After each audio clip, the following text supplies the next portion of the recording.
Hi guys, I'm Kasha. Welcome to the channel and welcome as always to our cozy coffee times. Today I'm here to talk to you about some movies that I'm catching up with, and these particular three I really loved, so I'm here to recommend you to give them a try if you still have not watched them.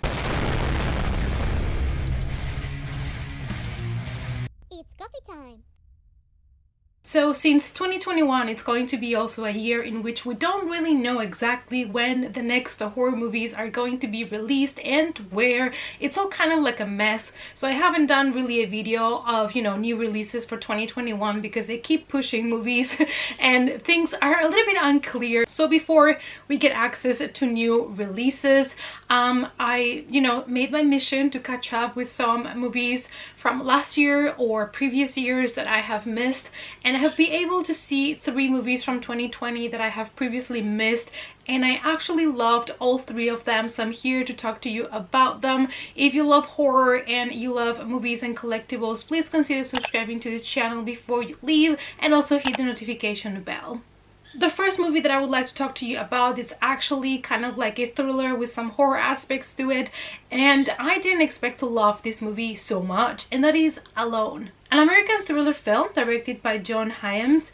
The film stars Jules Wilcox as a young woman who desperately tries to escape a homicidal stalker in the wilderness. This film is basically a survival thriller that is going to be keeping you in tension throughout the whole film. We are following our main character, Jessica, that is a recent widow, and she is taking a trip with her car when she starts to realize that this stranger seems to be stalking her. She seems to see this guy everywhere, in the road, at the motel that she's crashing, and from the moment that you see this guy, you know that he's a creep. Like, the casting and the way that they did the hair and makeup for this guy is on point, because you immediately know that he is bad news. This movie is fairly simple when it comes to the concept, and the story is just basically the story of this stalker that is following this woman, and this woman attempts to kind of get away from him. That is basically what this movie is all about, but it is done in such a great way, and it's really utilizing all the nature around it. It was just so realistic, and is using, like I said, the whole thing, like the wilderness where the story takes place. They're really using all the potential that it has to offer.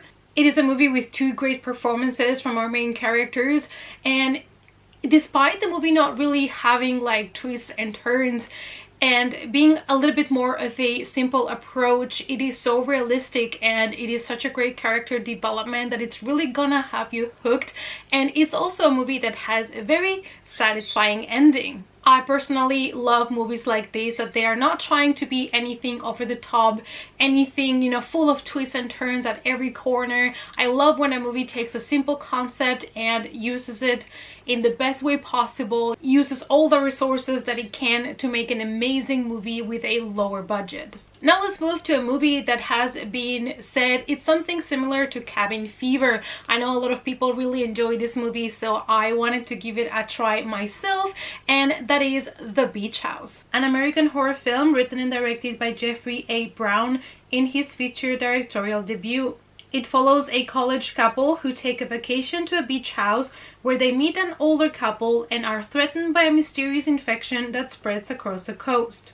So we are following this young couple that are hoping to spend some really nice romantic time at this house at the beach, but when they get there they realize they are not alone in the house. There is another older couple that is staying there at the moment, but they decide to make the best out of it and still stay in this beach house.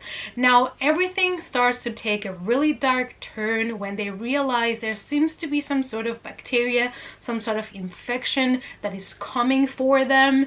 And I love that this movie, it's about an infection, something that is gonna cause a apocalyptic scenario, but they're not taking it over the top. It's not like where they show you like the news, there's like this disease is spreading all over the world. They're keeping this kind of intimate. It can be because of budget reasons, but this movie just felt so much closer to home because it was kept in this beach house and these only 4 characters, that it made it kind of like a lot more realistic and approachable. It is a movie that proves again how much you can do with a lower budget movie with some good acting, a good script, a good story.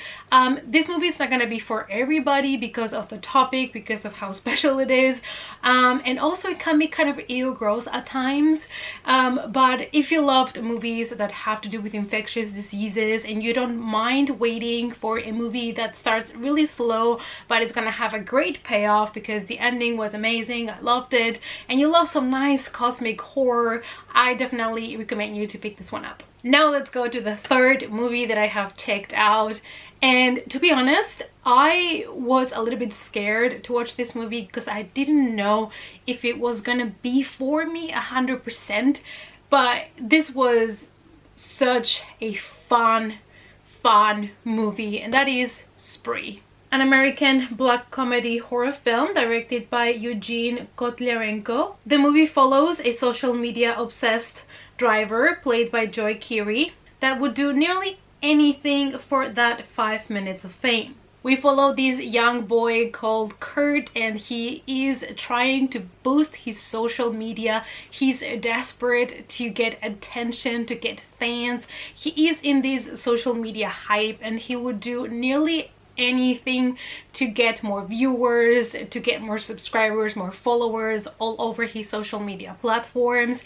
And this movie, it is kind of like a satire on social media. It's kind of depressing at times because it's showing you how the pressure of social media can make somebody do literally anything to get attention, how people get obsessed about numbers, how sad and depressed a person can become if they are not successful with social media. So it has this kind of sad part to the story, but the movie in the end is just fun. It is also violent, it is extremely entertaining, and everything you're going to see is found footage from apps, from phones, from handheld cameras, from some security cameras, and this is potentially going to be one of my favorite movies that it is, you know, recorded like as a found footage film, because I just had so much fun with it. It is not specifically a movie that it is super original or anything like that, but it was just a lot of fun, unexpected,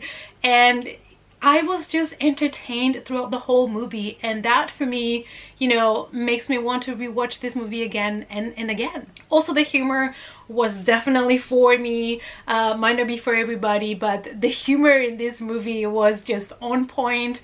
I love Joey's performance. I did not expect to see him as a kind of modern era psychopath, you know, somebody that's been turned into a psychopath due to social media. It's hilarious. This movie is just hilarious, ridiculous, and you should watch it. Alright, you guys, so these are 3 movies that I have watched lately. Catching up on some horror from 2020. Let me know down below if you have already seen these movies. Did you enjoy them? Which other ones from 2020 would you recommend me to watch? Because I'm pretty sure that I missed a lot, so I have time to catch up before we start getting releases in 2021. Let's talk about it in the comments down below. Thanks so much for watching, you guys. Please give the video a big thumbs up for support, and I hope to see you all guys in the next coffee time. Bye!